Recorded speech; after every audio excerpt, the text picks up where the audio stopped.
요한복음 4장 13절에서 15절 말씀이며 신약 148페이지입니다.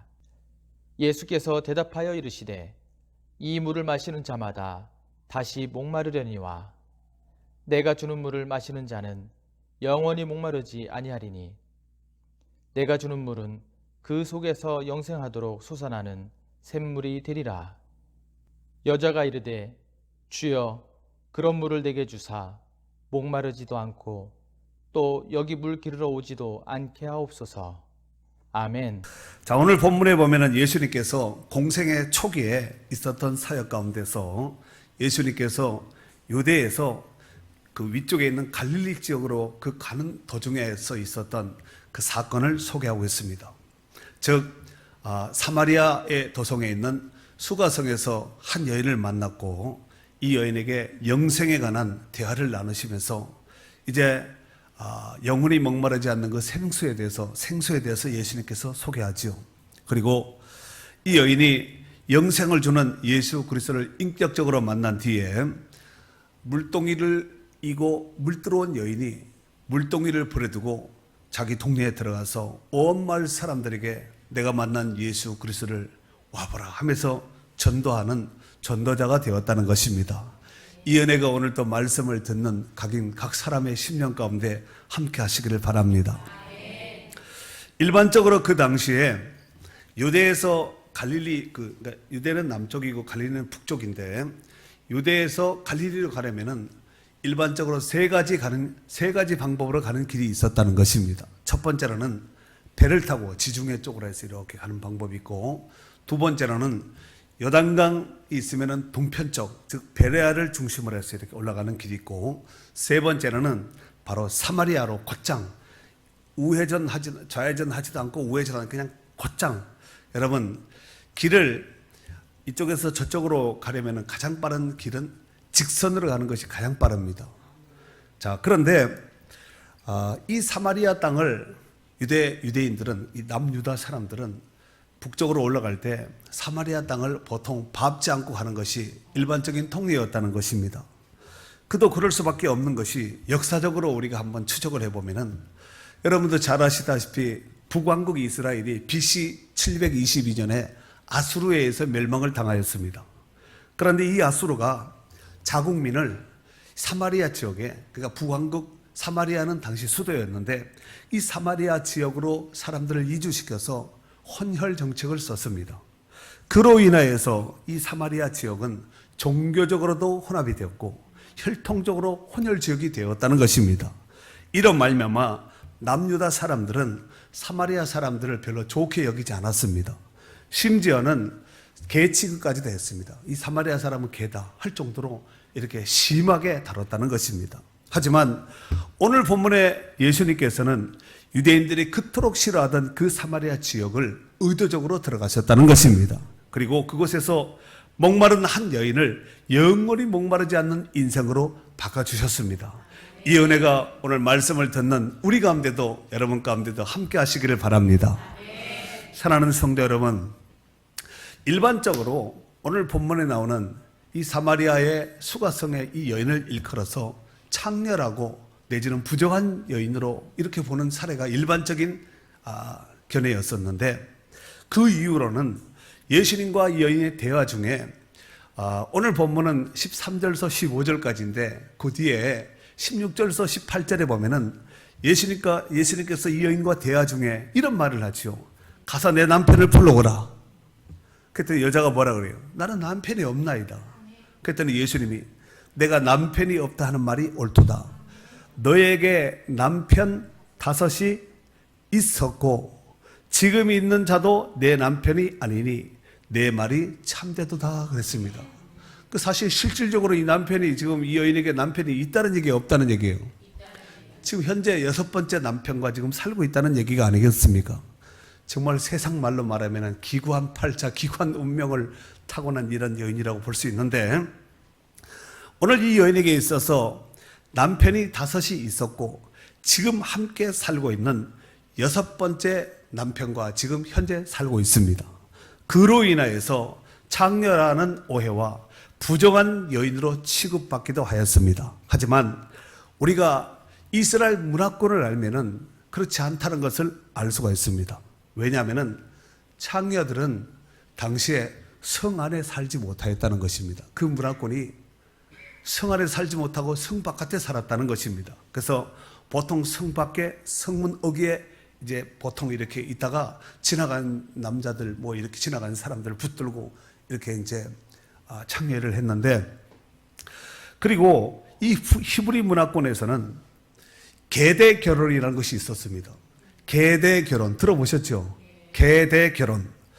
계대 결혼이라면은 성경에 보면은 이제 몇 군데 나오는데 그 중에 대표적으로 한 두 군데를 짚어보면은, 먼저 구약의 창세기 38장에 보면은 유다의 자부 가운데 다말이라는 여인이 있었습니다. 그런데 유다에게는 아들이 셋이 있었지요.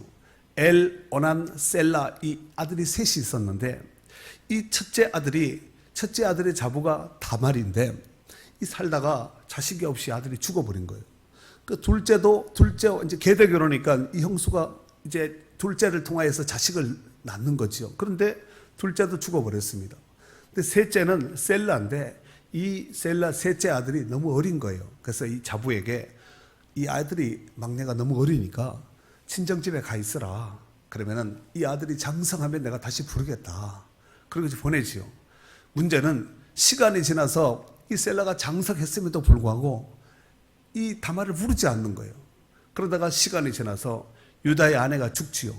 그리고 아둘람 사람 이제 친구와 함께 장례식을 다 치르고 오던 길에 다말이 변장을 하지요. 며느리가 창녀로 이렇게 변장을 합니다. 유다가 도장과 끈과 지팡이를 주고 이제 창녀에게 주고 동침을 하지요. 나중에 이제 이 며느리가 임신했다는 소식이 유다의 귀에 들려옵니다. 세상에 어떻게 이 며느리가 임신을 할 수 있었을까? 이거 수치 중에 수치가 아니겠습니까? 그래서 나중에 이제 흥분한 사람들이 다말을 끌고 유다 앞에 데리고 오지요. 그랬더니 다말이 도장과 끈과 지팡이를, 그러니까 유다가 준 약조물입니다. 이걸 내놓고 이 사람으로 인해서 내가 동침되어서 아이를 임신을 했습니다. 라고 말을 하자 유다가 가서 그 현장에서 보니까 자기 거거든요. 그리고 더 이상 다말에 대해서 언급을 하지 않습니다. 그리고 낳은 아들이 베레스와 셀라라는 이 두 아들을 낳습니다. 그래서 이제 계대는 유다에서 베레스로 이렇게 내려가지요. 원래는 유다에서 셀라로 내려가야 되잖아요. 원래 아들이 셋이 있었으니까. 그런데 이 본 아들, 즉 철을 통해서 낳은 아들이 아니라 며느리를 통해서 낳은 이 다말을 통해서 쌍둥이를 낳지요. 베레스와 셀라는 쌍둥이를 낳아서 베레스를 통해서 이제 예수님의 족보, 유다의 족보가 내려가는데, 그 족보가 바로 예수님의 족보입니다. 사실 어떻게 본다면은 시아버지와 며느리 사이에 낳은 그 아이는 정말 부끄러운 아이가 어떻게 뭐라고 하겠어요? 할아버지라 불러야 되겠습니까? 아버지라 불러야 되겠어요? 다말을 유다 입장에서 며느리라 불러야 되겠습니까? 초라 불러야 되겠어요? 굉장히 곤란추레이션 하지 않겠습니까? 그런데 예수님의 족보에는 이것이 기록이 되어 있다는 것입니다. 그런데 이 다말이라는 이 여인은 사실 어떻게 본다면은 그 당시에 계대 결혼, 즉 율법에 신실했던 사람이지요. 그러니까 아버지가 안 지키니까 결국은 편법을 써서 결국은 이제 시아버지를 통해서 자식을 낳게 되는 이런 이제 모습이 된 것입니다. 그 다음에 두 번째로 마태복음 22장 25절 이하에 보면은 어떤 사두개인이 예수님께 와서 이렇게 묻습니다. 우리 중에 7형제가 있는데 마지가 장에 들었다가 죽고 상속자가 없으므로 그 아내를 그 동생에게 물려주고 그 둘째와 셋째로 7째까지 다 그렇게 하다가 최후에 그 여자도 죽었습니다. 그러면은 예수님이 부활이 있다 그랬으니까 사두개인은 부활을 인정하지 않거든요. 바리새파 사람들은, 바리새인들은 다 부활 천사 영을 다 내세를 인정하는데 사두개인들은 부활 천사 영 내세 다 인정하지 않습니다. 즉 땅에서 잘 먹고 잘 살아야지, 이런 입장이죠. 이런 서로 어떤 주장하는 바가 서로 다르니까 바리새인과 사두개인은 만나면 늘 앙숙입니다. 정치하는 사람이 여당 야당이 만나면은 별일이 없어도 싸우거든요. 그렇듯이 이 바리새인과 사두개인이 만나면 늘 싸울 수밖에 없습니다. 왜냐하면 서로 가치관이 주장하는 바가 다르니까 그럴 수밖에 없지 않겠습니까? 그런데 부활이 없다고 주장하는 이 사두개인인데, 그러면은 마지막 부활 때 이 여인은 누구의 아내가 되겠습니까? 이렇게 묻습니다. 그랬더니 예수님께서 너희가 오해하였도다. 부활 때는 천사도 영도 그런 존재가 아니라는 것이지요. 이런 맥락으로 볼 때 이 수가성 여인은 계대 율법을 준수한 정결한 여인입니다. 좀 믿어지는 표현으로 아멘 해보세요. 그리고 오늘 이 여인을 예수님께서 만나주기 위해서 우물가에 먼저가 계셨습니다. 그리고 예수님은 이 여인에게 말문을 열지요. 여러분, 사실 예수님이 건장한 청년이고 30이 넘은 청년 아닙니까? 근데 이 여인이 우물가에서 둘이 이렇게 만나면 얼마나 뻘쭘하겠어요. 저 같으면 말도 잘 못할 것 같은데 예수님이 용감하게 이렇게 질문을 하지요. 아, 여인아, 내게 물 좀 달라 그러지요. 그랬더니 이 여인이 뭐라고 그러냐면은 9절에 보면은 당신은 유대인으로서 어찌하여 사마리아 여자인 나에게 물을 달라 하나이까?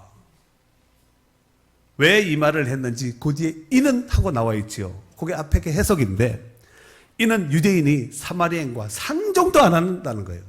쳐다보지도 않고 개치하고 이런 사람인데, 유대 남자인 이 예수님이 사마리아 여인인 자기에게 말을 걸었으니까 이거 사실 말이 되지 않는데 말이 되는 거죠.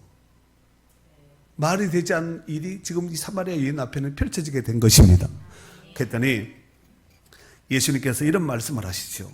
네가 만약 하나님의 선물과 또 내게 물 좀 달라 하는 이가 누구인 줄 알았더라면 내가 그에게 구하였을 것이고 그가 생수를 내게 주었으리라. 그랬더니 이 여자가 눈이 동그랗게 되어서 주여, 물기를 그릇도 없고 이 물은 깊은데, 이 우물은 깊은데 어디서 당신이 그 생수를 얻겠사옵나이까? 그러죠. 사랑하는 성도 여러분, 예수님은 수가성 여인을 만나게 해서 먼저 와 계셨다니까요. 그리고 예수님은 그 여인에게 물 좀 달라고 얘기하지요. 그 이유는 예수님은 지금 두레박을 가지고 있지 않습니다. 여러분, 두레박 뭔지 알아요? 학생들 두레박이 뭔지 알아요? 가게 이름이 아니라 물을, 깊은 우물물을 길어내면 두레박이 있어야지, 이 통이 있어야지 줄로 딱 내려서 물을 담아서 줄로 다시 이렇게 당겨서 물을 이렇게 그릇에 담고 이렇게 하지 않아. 그게 두레박인데, 당시의 우물은 보통 깊이가 약 한 60m 정도 되었다는 것입니다. 지금 우리 땅 얘기하는 거예요. 사막 땅입니다. 이렇게 깊은 우물물을 길어내면 반드시 두레박을 가지고 있어야 되는데, 이 두레박이 우리 어렸을 때처럼 공동 우물이 있어서 공동 두레박을 두면은 문제될 것이 없습니다. 그런데 이 지역에는 각자의 두레박을 가지고 다녔다는 것입니다. 그래서 이제 물동이와 함께 두레박이 있어야지 물을 길어낼 수 있는데, 예수님은 지금 두레박이 없잖아요. 이런 상황 속에서 이렇게 해석하면 이런 거지요. 여인아, 두레박으로 물 좀 떠서 나에게 좀 다오, 이 말이지요. 오늘 예수님을 향하여서 이 여인이 당신은 두레박도 없는데 이 물을 어떻게 길르려고 하십니까? 그랬더니 예수님께서 이런 말씀을 하시죠. 13절에 보면은 예수께서 대답하여 이르시되 이 물을 마시는 자마다 다시 목마르려니와 내가 주는 물을 마시는 자는 영원히 목마르지 아니하리니 내가 주는 물은 그 속에서 영생하도록 솟아나는 샘물이 되리라 그랬죠. 그랬더니 이 여자가 뭐라 그래요? 주여, 그런 물은 내게 주사 목마르지도 않고 또 여기 물 길러 오지도 않게 하옵소서 그랬습니다. 여러분, 이 여인은 사실 물 기르러 왔잖아요. 그런데 이 물이, 예수님이 지금 소개한 물은 그냥 목마르지 않는 물이 아니라 영원토록 목마르지 않는 물이라는 거예요. 그런 물이 있으면 여러분 달라 하지 않겠습니까? 그런 물이 있다면 찾아가야 되지 않겠습니까? 그런데 히브리인들의 사고에는 샘물은 하나님의 은혜를 상징합니다. 그리고 실질적으로 여기 11절에 나와 있는 우물은 폐계라는 이 단어를 써서 이것은 사람이 판 우물이 아니라 천연적으로 만들어진 우물입니다. 사람이 판 우물도 있고 이삭도 우물 많이 파잖아요. 아브라함 때도 파고. 그런데 사람이 판 우물이 아니라 폐계라는 단어를 써서 천연 우물, 그 천연적으로 만들어진 그 우물을 말하는데, 오늘 사람의 노력에 의해서 만들어진 우물이 아니라 자연적으로 흘러들어온 물이 고인 이 우물을 지금 말하는, 오늘 본문의 사마리아 우물, 수가성의 우물은 바로 그 우물이었다는 것입니다. 그런데 여인에게는 우물보다가 더 시급한 것이 있었으니 바로 생명의 영생수였습니다. 예수님은 우물물과는 비교할 수 없는 영생수를, 영원한 샘물을 지금 이 여인에게 소개한 것입니다. 그랬더니 이 여인이 말하기를, 주여 그런 물이 있다면 내게 주세요. 저도 그 물 마시고 싶어요. 이 말을 지금 한 것입니다. 그리고 이 여인은 그 물이 어떤 물인지는 정확히 알 수는 없었으나 그런 물이 있다면 당장이라도, 지금 당장이라도 받겠다는 이런 열린 마음으로 예수님의 말씀을 청종하고 있는 것입니다. 그래서 자신의 모든 형편과 처지의 문제를 완전히 해결받기를 원하였다는 것입니다. 근데 오늘 13절 말씀을 다시 한번 읽어보겠습니다.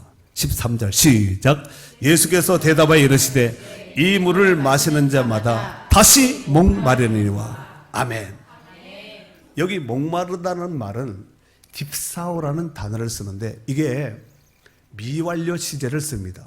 그러니까 이 딥사오라는 이 뜻이 무슨 뜻이냐면은 갈증으로 고통당하다, 애타게 무엇을 고대하다, 갈급해하다, 이런 뜻을 가지고 있는데 미완료 시제가 되어 있으니까 갈증으로 계속해서 고통당하고 있고, 애타는 그 무엇을 위해서 계속해서 고대하며 고통을 당하고 있고, 지금도 계속해서 갈급해 있는 이런 상태라는 것입니다. 이해가 되시죠? 목마르가 끝나고 다시 하는 것이 아니라 이 어떤 인생의 어떤 궁금증, 목마름, 이런 고통을 해서 계속해서 고통을 받고 있는 이런 상황 가운데 있는 것이 딥사오라는 이 단어를 쓰는데, 이 수가성 여인은 지금까지 살아오면서 세상의 그 어떤 것으로 채울 수 없는 그 무엇인가, 무엇 때문에 끊임없이 애타고 끊임없이 간절히 고대하면서 살아왔던 목마른 인생이었다는 것입니다. 예수님은 갑자기 분위기를 바꾸어서 16절에 보니까 내 남편을 데려오라 그러지요. 그런데 이것이 내 남편을 데려오라 이렇게 한 것이 아니라 내 남편을 데려오라 이렇게 말한 거예요. 이 소리를 지른 거죠. 좀 이상하지 않아요? 대화 한참 분위기 좋다가 네 남편 데려오라고 큰 소리로 얘기한 것이거든요. 그랬더니 여자가 나는 남편이 없다 그러죠. 그랬더니 예수님이 네가 남편이 없다는 말이 맞다. 너에게 남편이 5이 있었고 지금 있는 자도 내 남편이 아니 내 말이 참되도다 그랬습니다. 예수님과 이 여인은 지금 처음 만났어요. 초면입니다. 미리 알고 다 형편을 알고 지금 이렇게 한 것이 아니라 처음 만나서 지금 첫 대변한 이 장소도 마을 사람들이 많이 모이는 것이 아니라 정말 우물가에서 둘이 지금 만나서 대화를 하고 있는 것입니다. 예수님은 이 여인의 모든 형편을 다 알고 남편을 데려오라고 그에게 요청한 것입니다. 하지만 그녀는 나는 남편이 없나이다 그렇지요. 이 여인은 계대 결혼이라는 율법의 틀에서 지금 5번째 남편을 지나고 6번째 남편과 함께 지금 살고 있는 것입니다. 그리고 언제 또 바뀔지 알 수 없는 이런 상황 속에서 불안한 삶을 살고 있는 이런 여인이라는 것을 알 수가 있습니다. 예수님은 이 여인에게 그런 말로 다 할 수 없는 고통스러운 이 삶을, 아까 미완료 시제라 그랬지요. 계속해서 갈증으로 인해서 인생 갈증으로 고통을 당하고 계속해서 인생에 애타는 그 어떤 무엇을 고대하며 살았던 여인이고 끊임없이 갈급해하는 이런 여인인데, 지금 이 6번째 살고 있는 이 남편도 언제 바뀔지 알 수 없는 이런 상황 가운데 살고 있는 불안하고 불행한 인생을 살고 있는 이 여인이라고 볼 수 있습니다. 그래서 이 여인에게 가장 시급한 중요한 과제는 바로 그 육신의 남편인 율법에서 벗어나서 영적인 남편인 예수를 만나는 일이었습니다. 계대 결혼은 율법에 의해서 나온 이 결혼 제도입니다. 오늘 이 여인은 생각지도 않았던 그 어느 날 영적인 신랑을 만난 것입니다. 그리고 이 여인은 모든 수치와 모든 문제를 다 알고 계시는 그 신랑 예수님이 그를 부끄럽고 수치스러운 모든 문제를 다 해결해 주셨다는 사실입니다. 이제 그녀는 부끄럽거나 수치스러운 이런 일이 아니라 진정한 해방자요 자유자가 되었다는 것입니다. 왜냐하면 진짜 신랑인 예수님을 만났기 때문입니다. 예수님은 인생의 모든 부끄러운 문제들을 청산해 주신 줄로 믿습니다. 이를테면 세례 요한의 어머니가, 세례 요한의 아버지가 이름이 뭐였죠? 사가랴라는 사람이고 어머니는 엘리사벳이라는 사람입니다. 문제는 이 둘 사이에 아이가 없는 거예요. 불임 환자지요. 불임자지요. 그런데 제사를 잘 드리다가 하나님 앞에 사가랴가 성전에 들어가서 제사를 집례하는 도중에 하나님의 천사가 나타나서 수태소식을 알리지요. 그랬더니 사가랴가 처음에는 잘 안 믿습니다. 그리고 나중에는 결국은 벙어리까지 되지요. 그리고 나중에 이제 천사가 말한 대로 이제 엘리사벳이 임신을 하게 됩니다. 그리고 임신한 엘리사벳이 이런 고백을 하지요. 누가복음 1장 25절 말씀에 보면은 주께서 나를 돌보시는 날에 사람들 앞에서 내 부끄러움을 없게 하시려고 이렇게 행하심이라 그랬습니다. 주께서 나를 돌보시는 날, 오늘 그 돌보시는 날이 오늘이 될 수 있기를 바랍니다. 로마서 10장 11절 말씀에 보면은 성경에 이르되 누구든지 그를 믿는 자는 부끄러움을 당하지 아니하리라 그랬습니다. 이 말을 거꾸로 뒤집으면은 예수를 믿지 않으면은 부끄러움과 수치에 온갖 저주를 당할 수밖에 없다는 말씀입니다.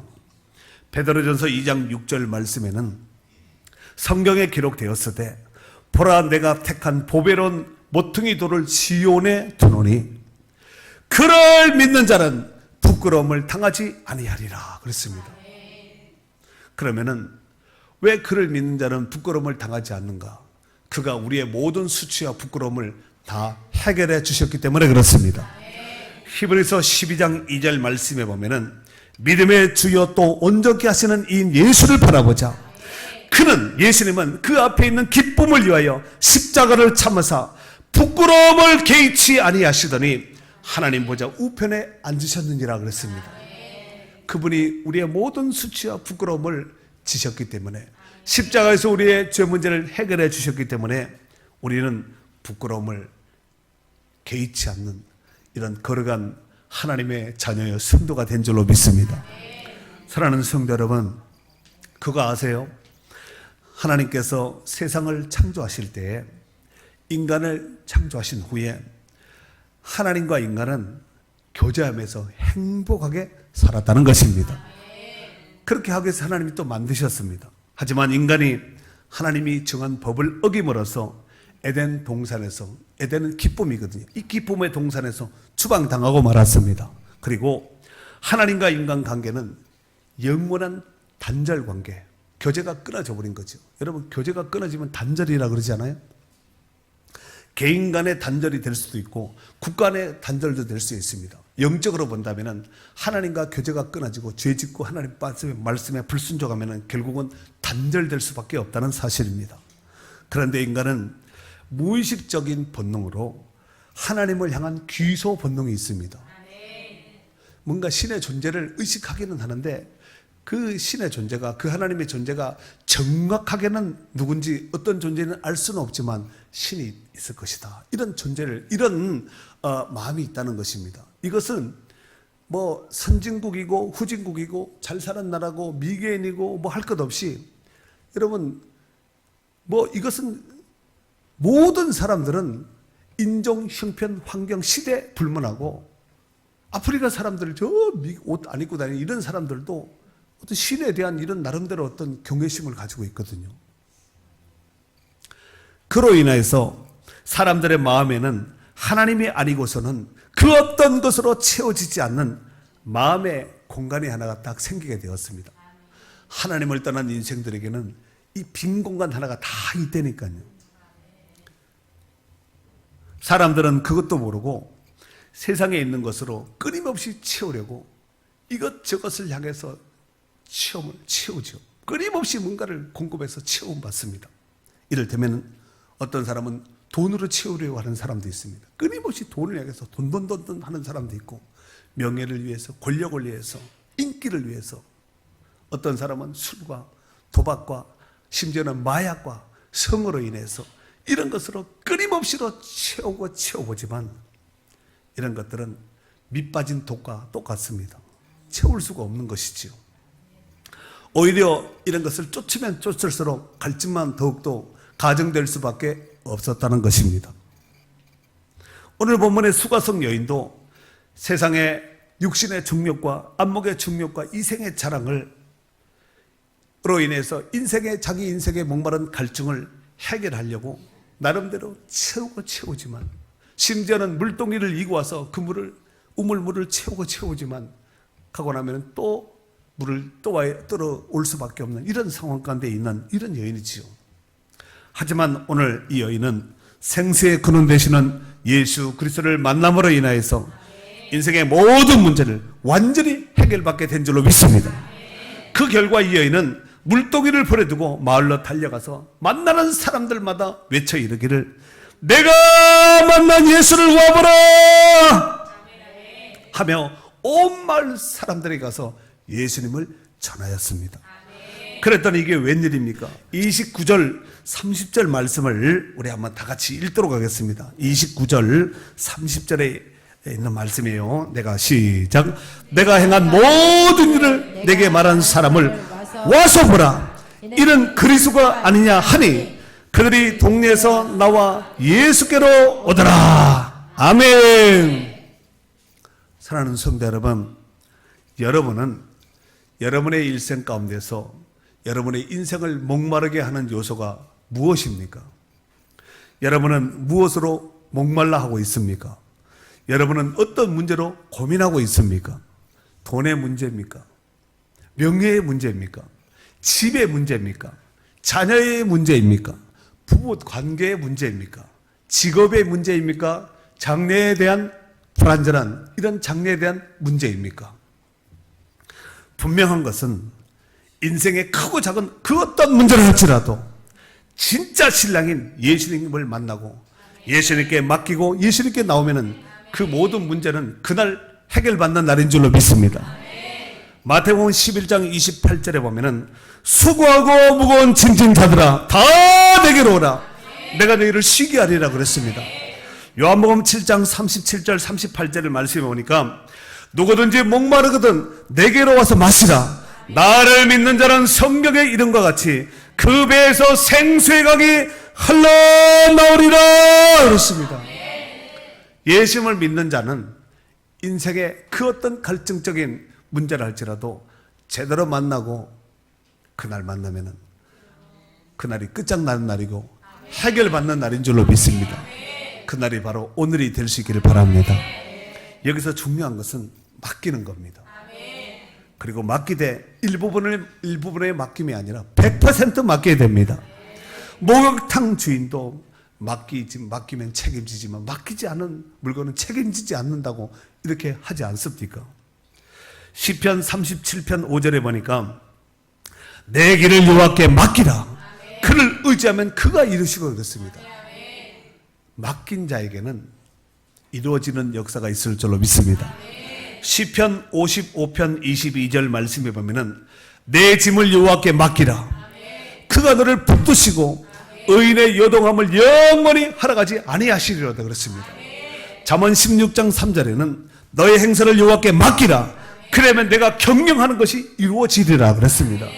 베드로전서 5장 7절에는 너희 염려를 다 주께 맡기라. 이는 그가 너희를 돌보심이라 그랬습니다. 그러니까 우리가 인생을 살아가면서 어떤 짐이고 어떤 수고한 어떤 문제를 할지라도 그분께 맡기면 그가 해결한다는 거예요. 사람이 할 수 없는 것을 하나님으로는 다 하실 수 있다 그랬습니다. 하나님이 하시면 되는 겁니다. 아멘. 사랑하는 성도 여러분, 오늘 본문에 이 수가성의 여인은 예수님을 만남으로 목마른 인생이, 갈증나는 인생이, 애타는 인생이 영원히 목마르지 않는 인생이 되었다는 것입니다. 다시는 목마른 인생이 아니라 영원히 목마르지 않는 인생. 예수님을 만나기 전에는 물동이를 가지고 우물에 왔지만 예수님을 만난 이후에는 물동이를 버려두고 동네로 달려갔다는 것입니다. 이 말을 한 번 더 영적으로 의역해서 해석하면은 드디어 예수님을 만남으로 인해서 그가 무엇을 해야 될지 사명을 발견해서 인생의 가치 있고 의미 있는 그 일을 찾아서 달려갔다는 것입니다. 오늘 수가성의 우물은 오늘날 교회를 상징하고 있습니다. 많은 사람들이 육신의 목마른 문제, 인생의 목마른 문제를 해결하기 위해서 교회에 찾아옵니다.